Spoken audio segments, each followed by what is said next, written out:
So today we will spend some time thinking about the role of the concept of evil in politics, and especially in the context of right-wing ideology and the Russkii Mir ideology as well. And at face value, right-wing ideology and Russkii Mir ideology might seem very different. And in Ukraine, they are certainly expressing themselves in very different ways. But they share something that is really problematic, namely that these ideologies equate the other with evil. My argument will be, first, that both ascribe an absolute sort of evil to the political other.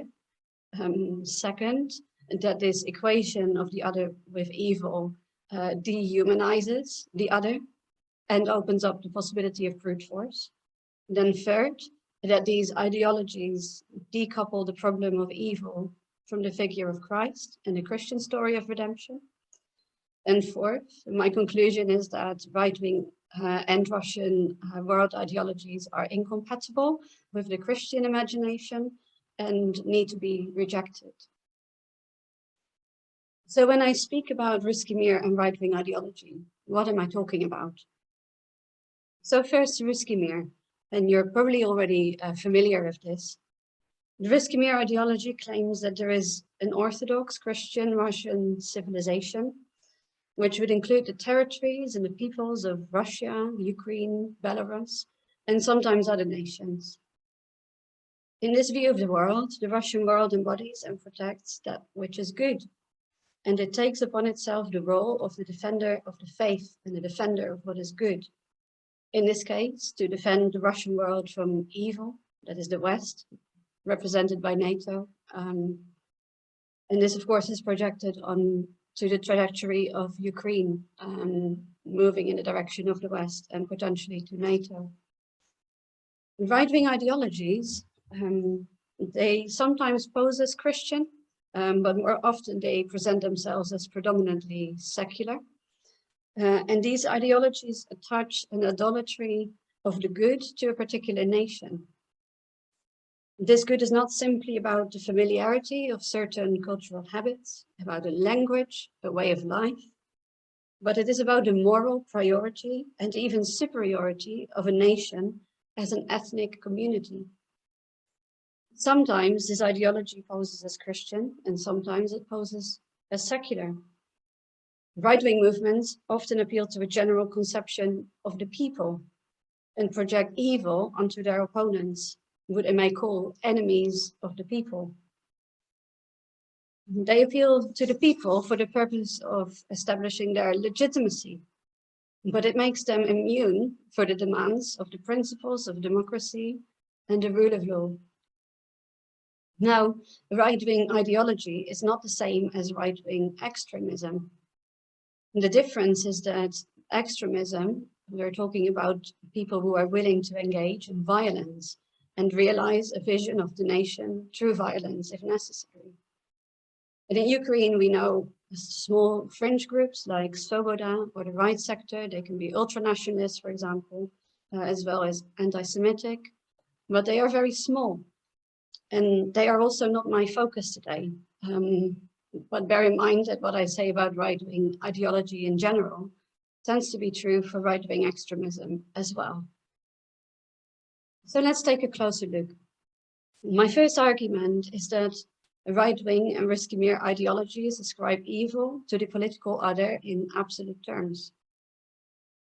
It won't have escaped you that Putin has spoken a lot about the so-called denazification of Ukraine. His propaganda is that Ukraine has gone down the path of Nazism. Now, our first response might be Nazism. What about Zelensky? Isn't he Jewish? How can a Jewish president be a Nazi? But this way, we don't pick up onto what Putin might be saying, namely, that he portrays Ukraine and its leadership with the clearest and most obvious picture of evil, and that in the Western imagination, in the European imagination, is Nazism. But what then is evil about Ukraine? According to Putin, it would be Ukraine's trajectory towards the West and potentially to liberal values. And this to him is a problem. And we know this from some of the sermons that we read from Patriarch Kirill, and we read them in conjunction with some of the speeches that Putin has been giving. And you will see that they speak particularly about Western liberalism as evil. Again, he focuses on one particular example, namely that of gay prides. But gay prides are just one metaphor for all evil in the West. This would also include the equality of women, access to abortion, for example, and especially secularism and the general demise of traditional values. His sermons build on a caricature of the West, and they seem to pass over the fact that many Western countries are quite divided on this issue, not least the United States of America. But what is the effect? It reduces the West, Ukraine, and liberalism to evil. They're not corrupted in part, but they're corrupted in whole. And therefore, the only way to rescue them is to eliminate what is evil. Right-wing ideology does something similar. I already mentioned that right-wing ideology projects evil onto their opponents. These may be internal others to the nation, like refugees, migrants, non-whites, left-leaning elites, sometimes Jews, and so forth. You could hear this in Trump speaking about extreme right groups as good people on January 6th, while he will talk about his opponents as bad or corrupt people, traitors, enemies of the nation, enemies of the people. And again, this is an ascription of evil that is pretty absolute. And it's something that we see around Europe too. Some far-right movements are anti-liberal, anti-elitist, anti-government. Some are against religious or ethnic minorities, or perhaps both. Some may be racist. So that is the internal othering. There's also external othering to the nation. And this could be a foreign power or an international organization. In Europe, we see that the European Union is often pointed at by right-wingers. And this reduces the conversation about cooperation and mutual aid to being either pro or anti-Europe. Now, it is important to note that in these schemes, good and evil are cast in almost apocalyptic terms. These ideologies imagine an epic struggle between good and evil, in which the preservation of the good can only be brought about by the complete and utter defeat of evil, that is, their political opponents. But this apocalypticism is largely secular. It prompts rescue missions of sorts in the here and now, and in no tangible way relies on Christian narratives of redemption. It is a redemption without Christ. The apocalyptic nature of the projection of evil is such that it prompts action in the here and now. And these ideologies may therefore theoretically, or in the case of the extreme right, practically accept and even glorify the possibility of violence. There seems to be a significant difference here. Whereas far-right groups in Ukraine are relatively small, the Russian world ideology comes with the force of one of the world's most major states. And that means that the destructive power of the Russian world ideology is more visible and tangible in a way that perhaps the destructive potential of right-wing and far-right and extreme right ideology is not, or not yet. My second argument is that the ascription of absolute evil dehumanizes the other and opens up the possibility of brute force. As theologians, you will have things to say about the issue of evil and the way you understand how evil plays out in the world. There are a lot of people for whom the issue of evil boils down to the question, why is there evil in the world? It's a very human response to encountering suffering and cruelty. Why does this happen to me? Why is God not doing something about this?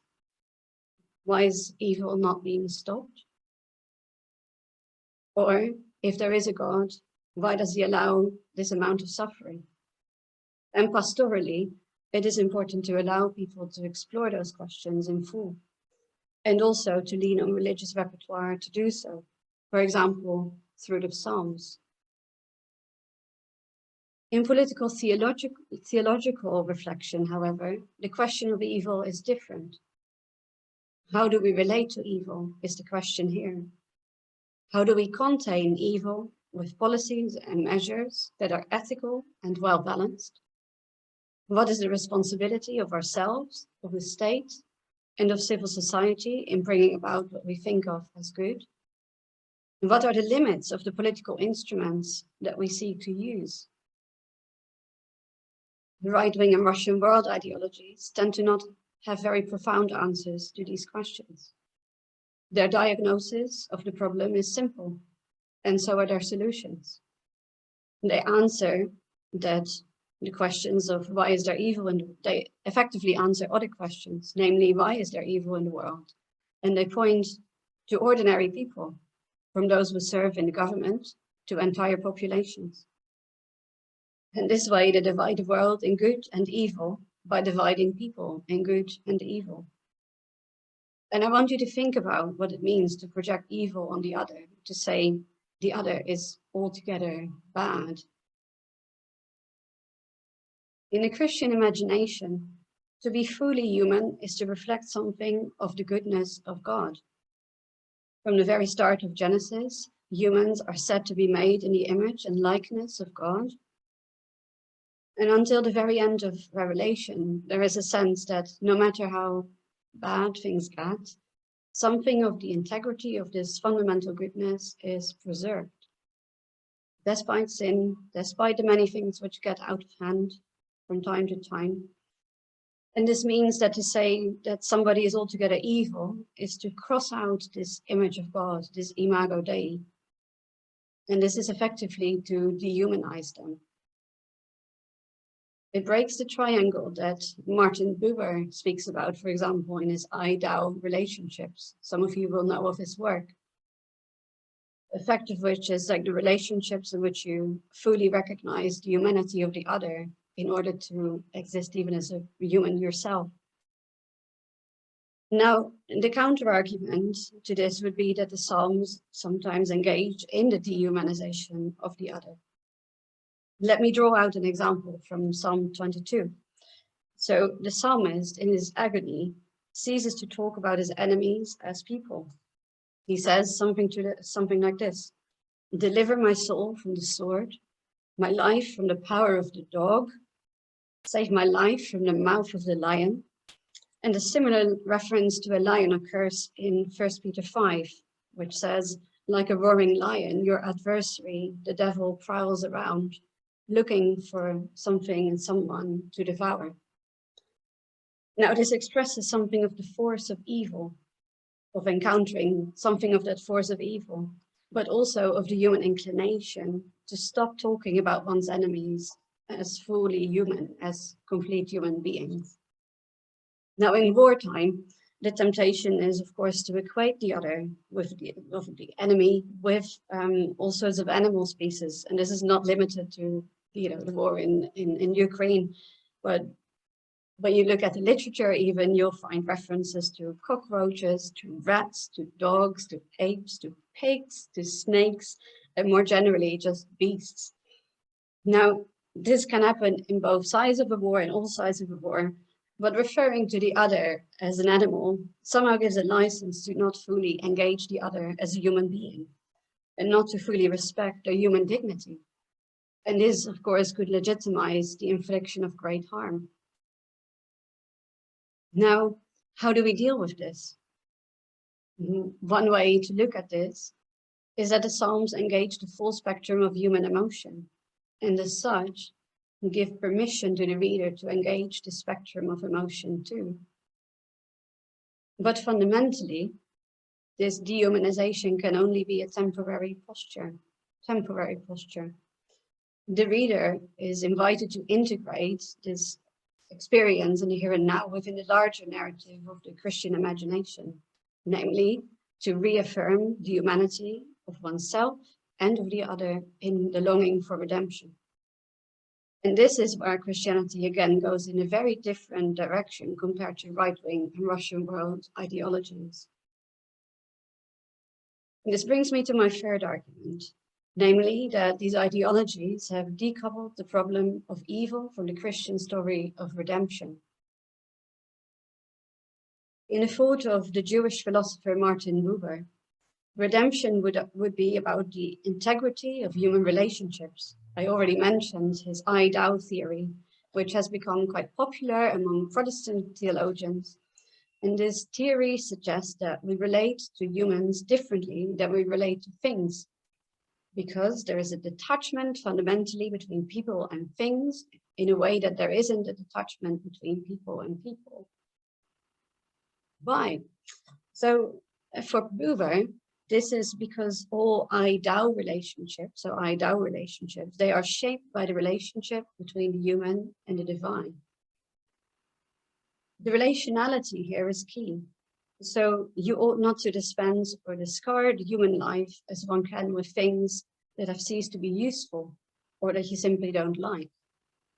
And when one treats human life with contempt, it is to treat both the other and the divine and oneself with contempt. It's a different way to say you can't love God and hate your brother. And it is reminiscent of the Jewish saying that to save a life is to save the entire world. And for to kill one life is to violate the entire world. This designation of the other is to say, you are not fully human, and therefore our relationship can be unrelational. And neither is there an obligation for me to enter into a relational relationship.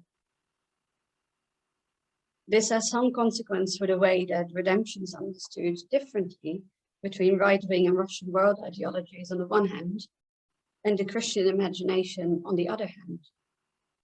So in right-wing and Russian world ideology, redemption is brought about through exclusions, through intolerance, and if desired, violence and destruction. It defies the principle of relationality because the other is designated as evil and therefore dehumanized, and further dehumanized through active harm that is done to them. The content of redemption is also relative. It is about making up for a perception of loss, old tradition, ethnic purity, political dominance, perhaps certain territories, and it aims for the future, for a future that is fundamentally oriented on the past. You go from the sacralization to the past, to the sacralization of the future, and then to the sacralization of the here and now. That is to say, you regard the past as somehow holy, and you use it as the basis to think of the future as holy, and therefore to make some change in the here and now. Moreover, its interests are entirely secular, even if they pretend to operate on the basis of Christian values. For example, the reproduction of the nation in right-wing ideology, or civilization in the case of the Russian world ideology. It is political and it's not relational. And very often it's really not more than window dressing anyway.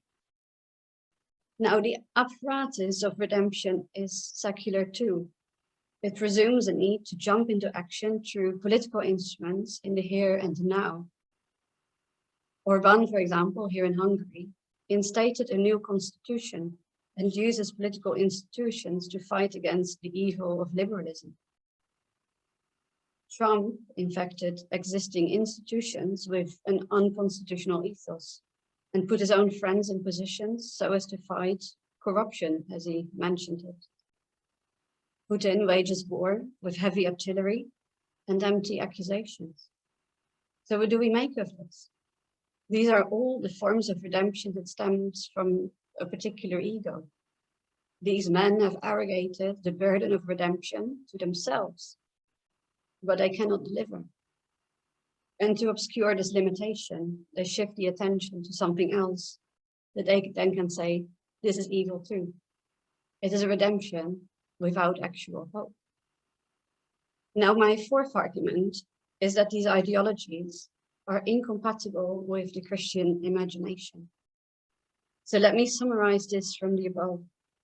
And I speak more explicitly about theology here with theological hat on, which is different from speaking merely for political theory or from law. But I invite you to reflect with me on a theological level here. First, that the Christian imagination is more about the problem of evil, is more real about the problem of evil. That is, it recognizes that humans can and do cause significant harm to each other and to their environment. And most fundamentally, that everyone has a capacity to do so, not just one's political opponents. This means it is dishonest. It means it is dishonest to project evil onto one's political opponents. The problem of evil is much more complex than simple divisions like these ideologies like to make, and then also for the sake of political interests. The second element here is that the Christian imagination affirms the humanity of those who bring about evil.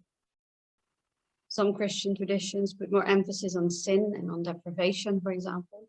Not all of the Christian traditions do, but either way, the Christian imagination does not give up on ordinary people. And they don't give up on ordinary people in the way that Russian world ideologies and right-wing ideologies do through this projection of evil. In these ideologies, there is very little space for grace or for mercy, whereas in the Christian imagination, grace is actually quite central. And this offers also a genuine direction for this problem of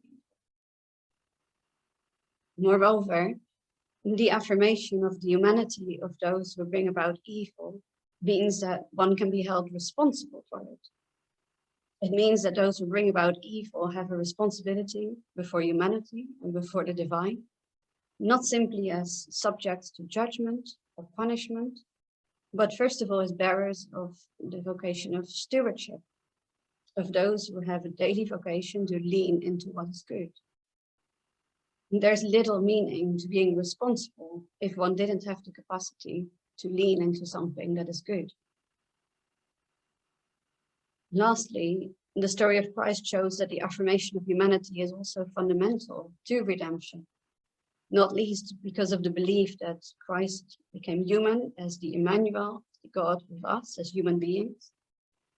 And not to be facetious, but his redeeming work in a way didn't aim at dogs, lions, or cockroaches, or beasts.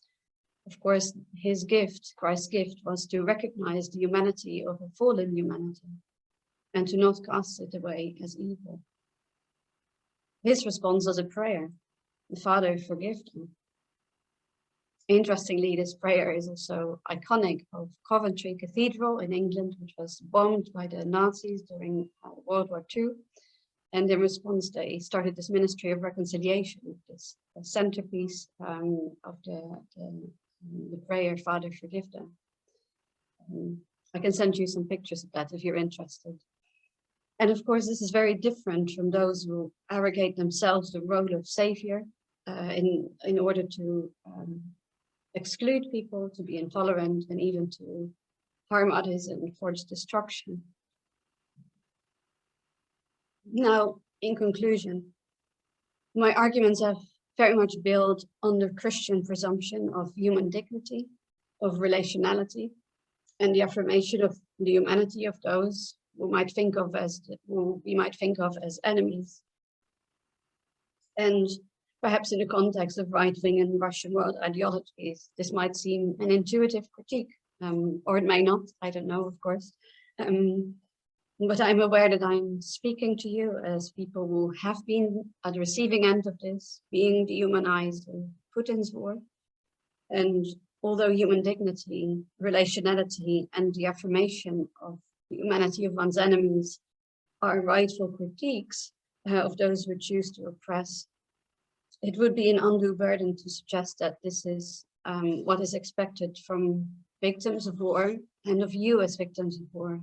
And I want to say this explicitly because it would add to your burden to suggest that this is how you must now think about your situation. This is how you must now think about your Russian invader, for example. So I want to say that there is maybe a difference between thinking of this on a theoretical and theological level, and then also the everyday experience, which, you know, never looks quite like the ideals that we might imagine. Now, some of your leaders have told me that the Psalms have become very important to them, to pray, to lament, to express anger and disappointment, and perhaps also to express hope. And I would like to stress again that these Psalms give a legitimacy to the cry of those who are oppressed. And I'm sure there will be a time for more theological idealism down the road once immediate violence is ended. But again, I would say don't burden yourself now with sort of the expectation that this is how you must think about your Russian enemy. Maybe there will be a time for that. Maybe you're already able to think that way. Maybe that is something it's so hard that it's just not how you can engage Russianness in a moment. I think that depends on each of your situation. But I would like to stress that unlike right-wing and Russian world ideologies, your theological resources may help you to hold on a different picture of hope, or at least reclaim that hope when you are ready for it.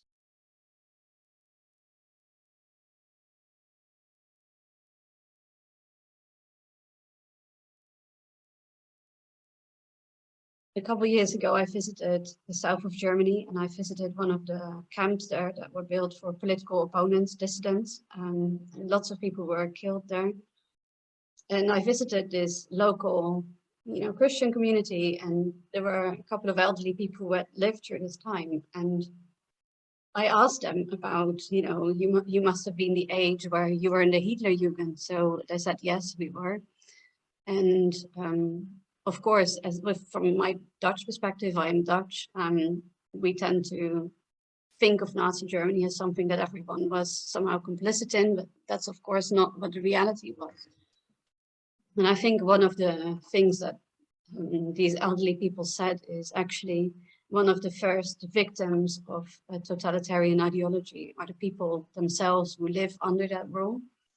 And this was for me very difficult to hear on one level, but on the other hand, I could see how people through economic, political, civic pressure can be made dependent on the state insofar as it is difficult for them to oppose or to oppose openly because of the threat to their lives. And, you know, some people are willing to take risks, other people are maybe less willing to take risks, but they were saying that I, as a Dutch person, needed to be much more careful about how I could be easily judging Germans from this time. It was a really profound conversation and something that I think for us, in the Dutch context, I spoke about this with my friends, of course, was something that was different to what we had heard, because the stories that we had heard is the Dutch were the victims, the Nazis were the perpetrators. But then in reality, some of the Dutch had collaborated with the Nazis, and also in Germany, there were significant bits of resistance as well, just like in the Netherlands. And also one of these elderly people was quick to say, actually, it was only 2 or 3% of your country who actually were part of the resistance. Now my family, my grandparents were in the resistance, and it was very hard for me to kind of, again, hear that. But this elderly German person was right. He had been in the Hitlerjugend, he had lived through that, and he had seen that actually you cannot see whole countries as good or evil. You have to allow for more complexity. And perhaps it is something that is easier to do in second or third generation after the war. Maybe this is not something that my grandparents, for example, could have even thought of, because that was not how they had lived through the war. So that's all to say, I think that space for complexity is perhaps very difficult to make when you're still in the middle of this abuse, in the middle of war, and in the middle of this violence, and that, you know, some of these reflections take generations to come true. To give one more example, then I'll stop. We had another discussion in the Netherlands about commemoration of those who died in the Second World War. And some Some cemeteries have organized a commemoration where both Allied forces and Nazi soldiers, German soldiers, were commemorated, but they were commemorated as victims also of the Nazi regime. Now, this is, of course, very, very difficult terrain. There's people who feel you can absolutely not do this. And there's other people who say we have to think of people within this totalitarian regime also as victims. So that is a complexity that, you know, people can take different positions in. But I think it was something that, for me at least, helped me to frame and to understand this binary of good and evil.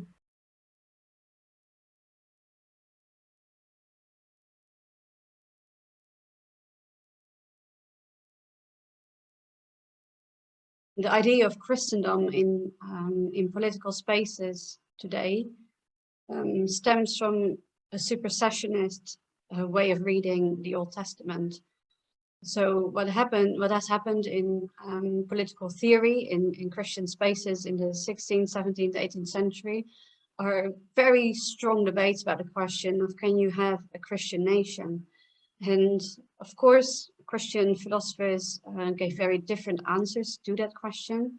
But for me, the most compelling, perhaps, is the answer provided by Pufendorf. Pufendorf is, was born in what would be Germany today, but he was advising, the King of Sweden. He was speaking with all the kings of his time across Europe. So he was somebody with a huge reach.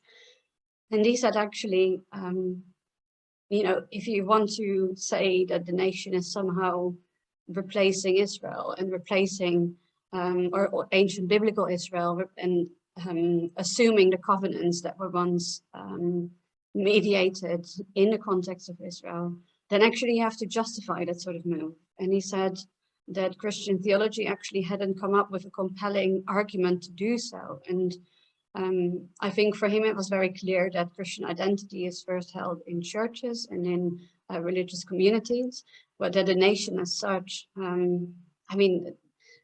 that really isn't sort of the bearer of Christianity, and it can only be some sort of secondary.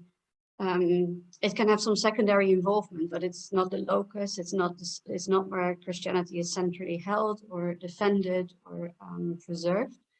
That doesn't mean that states and nations cannot choose to work with specific religious communities. I mean, lots of countries around the world do that.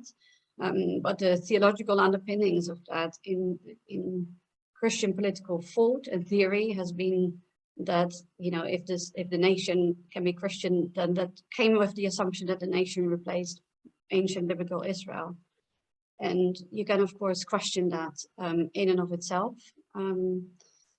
There's some really interesting scholarship, I think, by a scholar from Harvard who has suggested that even the language of nationhood was not intrinsic to Hebrew, that this is a Germanic concept that has been written into biblical translations, but that therefore the way that the Old Testament, for example, talks about peoples or about communities, that it's actually a translational leap to start talking about nations as nations, and then particularly in the way that European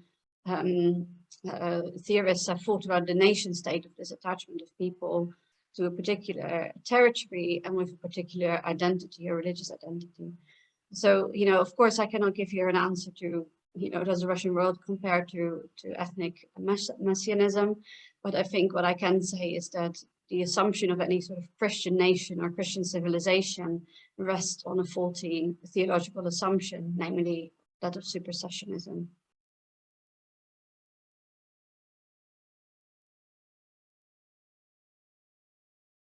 I have some answers to that, but probably not answers that are necessarily entirely satisfying. I think on a scholarly level, what we can do is to look at the genealogy of the Russian world ideology. So the previous question about how did this come to be, and try to understand. I think the other thing that is really helpful is not only to say that the Russian world ideology is mistaken or is perhaps window dressing. I think what we need to do is to actually think of alternatives. So what Ukrainians can do for themselves is, of course, come up with a political theory and political theology. And I'm sure there's already some of that in place that explains Ukraine as its own country and its own nation, or nations rather. There's of course also ethnic minorities in Ukraine, but that distinguishes itself from that Russian world ideology. Now, that doesn't change that there is missiles flying, but then again, ideologies grow over time. And if you want to give a strong answer, it is really, I think, important for the scholarly community and for the theological community to be in conversation with each other about what are the needs of that sort of political theory. Is that only the rejection of the Russian world, or is there something substantial about Ukrainian identity, for example, or Ukrainian statehood that is looking not even just Western or Eastern, but that is first and foremost indigenous, like is of your community. I think that is intellectual work that needs to be done in conversation also with scholars in Russia who might be critical about the Russian world ideology. So, you know, picking up conversations with Russian dissidents insofar as that may be possible now or in the future.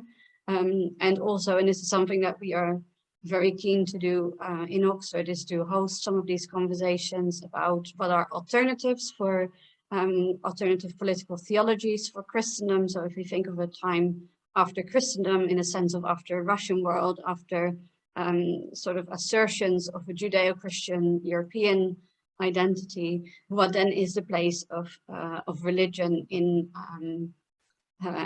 politics? So that's a conversation that we would like to, you know, to embrace, that we're not always talking about America, we're not always talking about the UK, but we're talking about Europe with Europeans, and that in my, you know, understanding includes Ukrainians and perhaps even also some Russians. But that is intellectual work that is slow and of course unsatisfying because of that, because the missiles are flying now. And I think that is why, you know, the answer to that is perhaps primarily political, to come along, to you know, to engage in diplomacy, but also to use the force that you have, and also the violent means that you have to defend yourself. I think that is something that is sometimes suggested by Christians, that you cannot really defend yourself by force. There's, you know, strong pacifist tendencies in Christianity. But it's by no means the norm that if you're a Christian, therefore you have to be pacifist. So it's an affirmation of the use of force to defend yourself. And of course, as Christians, to come alongside those who have lost their homes, their lives, their loved ones, those who are struggling. So there's a huge humanitarian dimension to this. But even before all of that, like, you know, missiles aren't flying over other parts of Ukraine, they're also flying over your homes and over the places where you live. And, you know, keeping yourself safe is perhaps even as simple as where it starts, which is hard for us, I think, to understand from the West. I want to say that readily, but that is something not to be forgotten. If you can't look, if you haven't looked after yourself, you cannot continue to look after others, because you will, you know, you will just drain. So that is a something that's more of a pastoral conversation, I think, to be held with each other. What the limits are of the care that you can extend before you have looked after yourselves. But I think it is perhaps so close to home instead of the big sort of Russian world ideologies, because that is a slower process to come up with alternatives and to fully reject it.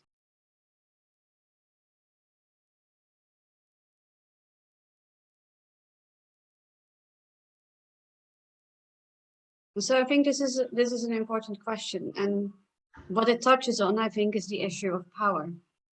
So somebody can have, you know, a conviction that some of the land that is part of your civilization isn't part of your actual country, and you can have certain feelings about that of anger. You can feel disappointed. You can feel like something of this is lost. But that's something very different from missiles flying over Ukraine, and something very different from the totalitarian aspects that we find in Putin's rule these days. I think what we need to distinguish on the one hand is the issue of power and creating dependences through which a society is almost forced in a position where you have no interest in the change of regime because it impacts too much on your own lives. It's that sort of that sort of structure can be put in place as completely separate from the Russian world ideology. And of course, the Russian world ideology, I mean, it was there for a while, but it was only programmatically developed, I think, for 10 to 20 years. It's not actually that old. So I think we have to consider the Russian world ideology perhaps very much as a window dressing exercise, which helps to legitimize certain behavior, which helps to legitimize certain power, but something that obscures the abuses of power that were already happening in Russian society and in governance. So perhaps it is helpful for us to not equate those two things, as to suggest that if we reject the Russian world, then we have solved the issue of the way that Russia is governed at the moment. Those are, of course, two very different things, because Putin can come up with another narrative. If his war in Ukraine doesn't succeed, he cannot keep talking about the Russian world and not delivering, so he might need to shift his attention a bit. So I think the Russian world ideology is complicit in this regime, but we cannot essentialize it to the problem itself. And I think, that is something that even in Europe we have to consider when it comes, to right-wing populism. They often do lots of window dressing when it comes to Christian identity. We see some of that here in Hungary, where I'm doing some research at the moment, where Christian identity is not really clear what it means. The owners are of Christian identity, who the defenders are of Christian identity. But in the meantime, also here, all sorts of structures of dependency are being built on a local level and entrenching certain political positions economically. So that is, again, sort of this window dressing. I think we have to recognize that for what it is, and not always think that if we solve that issue of the Russian world ideology or of the right-wing sort of allusion to Christianity, that then therefore we've solved the problem of how a state is governed. So I still think not a pure form of totalitarian ideology, because again, it's attached to structures of power and to the way that a state is governed. And of course, I don't mean to compare Hungary directly with Russia, but what I'm saying in both cases, the sort of Christian story or traditional value story is very much window dressing for other things that are going on economically. I wonder, when it comes to this exceptionalism, I think one of the things that I've come to believe, I suppose, is that exceptionalism happens in lots of different countries. American exceptionalism, for example, for a long time drove the idea that America should be the main power bringer of peace in the world. So in that sense, this exceptionalist discourse is not unique to Russia, but I think the particular intersection of Putinism, as it were, with the Russian world ideology creates a very particular intersection that is totalitarian to a very great extent, perhaps not to a pure extent. You can have non-Christian versions of that too, which are pretty totalitarian, but to recognize that as a particular intersection, and whilst the elements of that also can appear in other countries.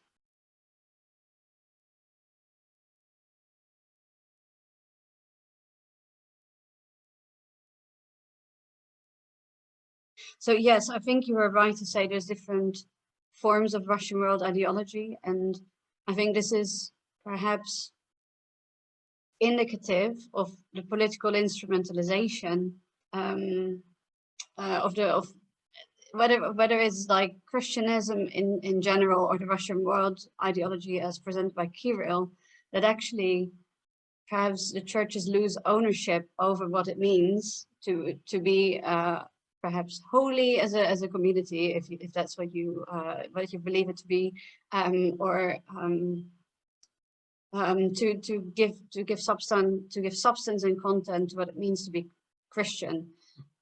In that sense, I mean, and this is something that is discussed more widely in European scholarship on the far right, is that yes, there is this appropriation of Christendom, but the churches have don't have the authority anymore to define that for what it is, to define what Christianity is, and therefore it becomes very liable to be morphed into whatever the political powers make it out to be. So I think it is a warning sign for this sort of forging of alliances between churches and political power, in that if you lend a Christian identity to a political exercise, then actually that is a way of losing control, and you're allowing yourself to be used in a way that perhaps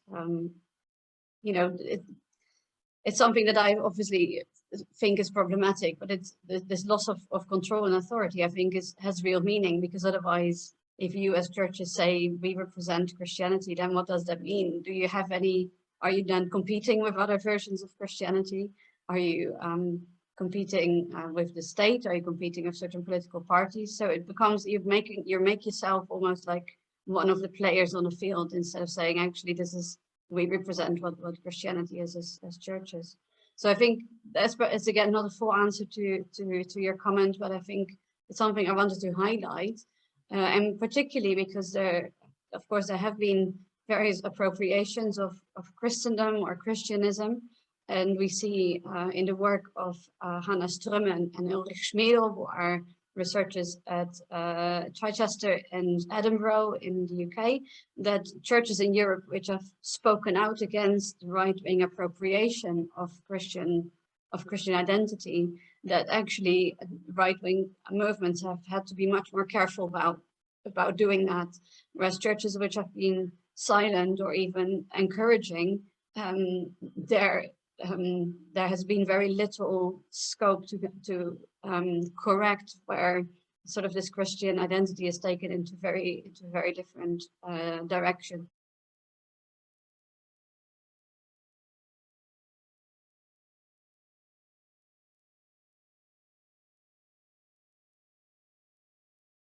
I think, first of all, I would say one would want to be careful with copying things from either Poland or America, not just because it's Poland or America, but because it's copying.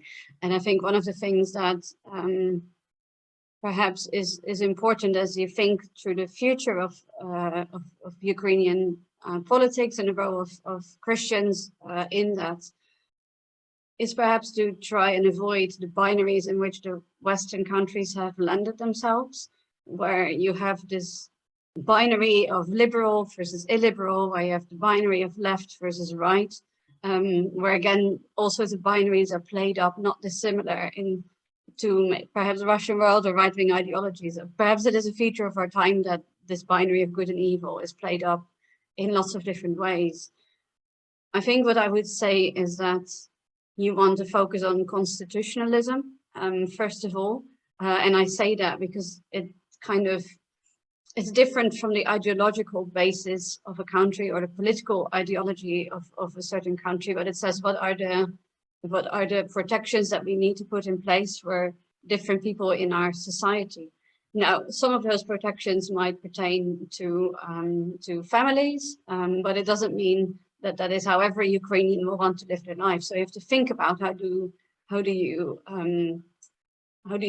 bring together, on the one hand, that some people want to preserve traditional values, of on the other hand, that there may be people in Ukraine now also fighting for the future of Ukraine who might be more liberal, and you'll need to find some sort of middle way together that protects each of these groups in Ukraine. So that's why I think constitutionalism is perhaps a more helpful lens than to say with which ideology shall we side, and to come back to more fundamental question of, like, how do we protect the human dignity of each of the Ukrainians, whether they're ethnically Ukrainian or they're an ethnic minority, whether they are Christian or secular, whether they are in favor of traditional values or perhaps more liberal. Actually, there's a very different discussion. There's an ideological discussion, it's very different from the constitutional discussion. Now, in Europe, there are some really robust theories and conceptions of law, and one of them is German constitutional law. And I say that because Germany has had to learn a lot of hard lessons after a war, and of course they were in the space where they were the terrorizing and the oppressing nation for a long time. But what their constitutional philosophy has really thought through well is how do you protect the different needs of people in your society. So it's not so much about equal protection. It's fundamentally about the protection of people. Now the second question then is, of course, how does that relate to the issue of traditional family values?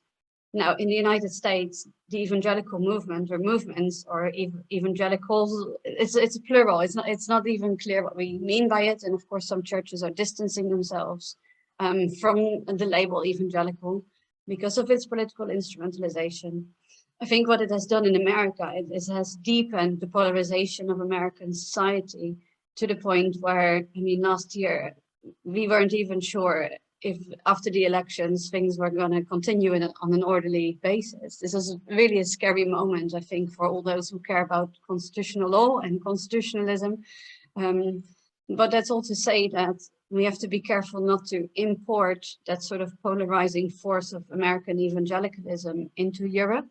And we see that some of that does happen through international networks, alliances that are built with both Christian and conservative, secularly conservative movements, particularly in Central and Eastern Europe. And I think that is something that, you know, it's healthy for us to be aware of, that this is not just about, oh, these are all people who think the same things. They all want to protect family values. What happens is some want to protect family values because they think this is a biblical thing. Others want to protect family values because they care about the reproduction of the ethnic nation. And actually it has very deeply racial and racist undertones. So this is something to be aware of. And it's not so much to say like, you know, forget about the Americans, but just to engage sensibly and be aware of, you know, you don't want to import the harsh debates about family life and traditional values that you see in America. I think, if anything, that's probably not what Ukraine needs once the war is over. You need to find a way together first to protect each other and protect each other's life, property, and just very basic elements of society.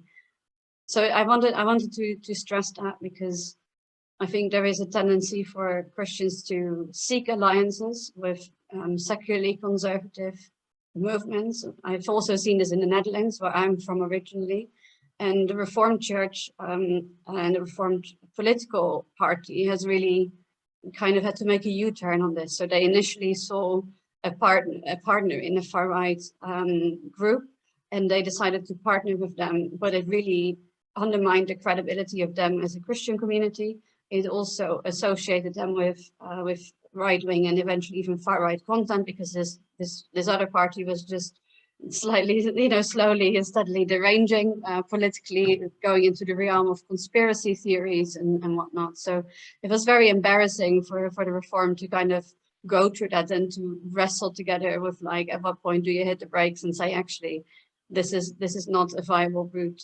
And I think some of those conversations have happened over the past 2 years, and it's an ongoing negotiation, but it's one to be aware of, that this building of alliances doesn't always bring what some people might promise you that it might bring. So be sensible and be careful and be politically savvy about what you might be used for, and who is trying to use your alliance for purposes other than yours.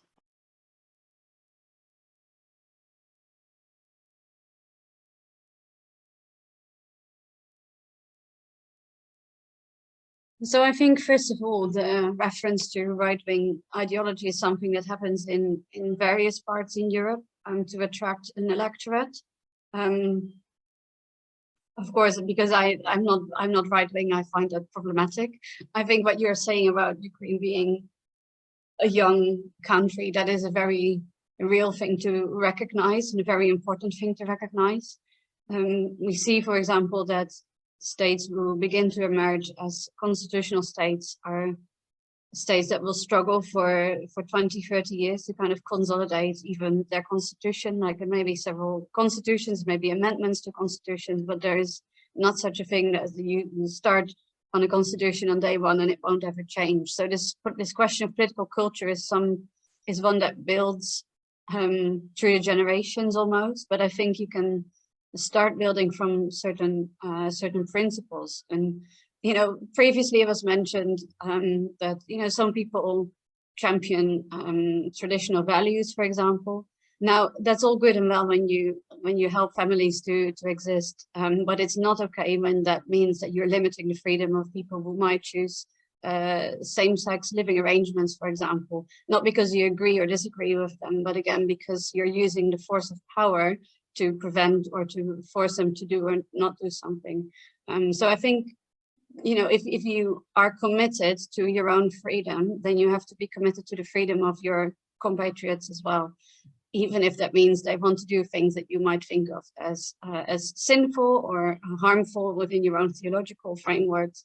But theologically, that conversation is in a way different and not detached, but separate from the political conversation.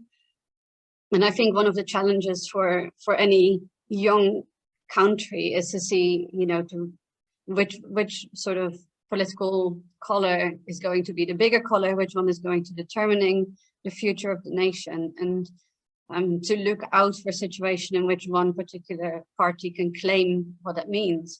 Again, I'm here in Hungary, but what has happened here, Hungary has amended their constitution after the fall of the Russian, of the Soviet Union. And then in 2010, there was this idea, now we're going to have an Hungarian constitution. So they completely overhauled their constitution and put it full of right-wing references. And, democratically, they can do that because they had a supermajority at the time, which allowed them to make those changes. But it actually means that you are entrenching certain divisions in your country from day one. And it is much better for a young country to be tending to the needs of different demographics, because that is what will bring about stability, not the force or the rule of one particular color. So it's a sort of commitment to the rights and freedoms of different people, even if you disagree, or maybe especially when you disagree with them. That is really important to nascent states and for their durability, for their sustainability. Now, that's not the same as to say they're liberal in the sense of the liberal versus illiberal binary. It is more in the sense of classical liberal, which comes with more 19th century ideas of protecting safety, security, being, helping the economy to grow but not take charge of the economy. It's more technical, as it were. It's more about technical government than about values, in a way, this classical liberalism. And that might be something to think about in your own community, that distinction between liberal values and classical liberalism as a form of statehood, because it might help you to think of the possibility of having that sort of classical liberal state, but without illiberalism or liberalism necessarily attached to that form of statehood. But that's a question I would very much want to leave you with, in the sense that I don't want to answer what the color would be of that state, but just to tell you something about how important it is to protect different groups. What will happen if you don't is you are asking for unrest, you're asking for problems basically in your society. Then you've beaten the external enemy, and then you're creating internal ones. Not a good strategy.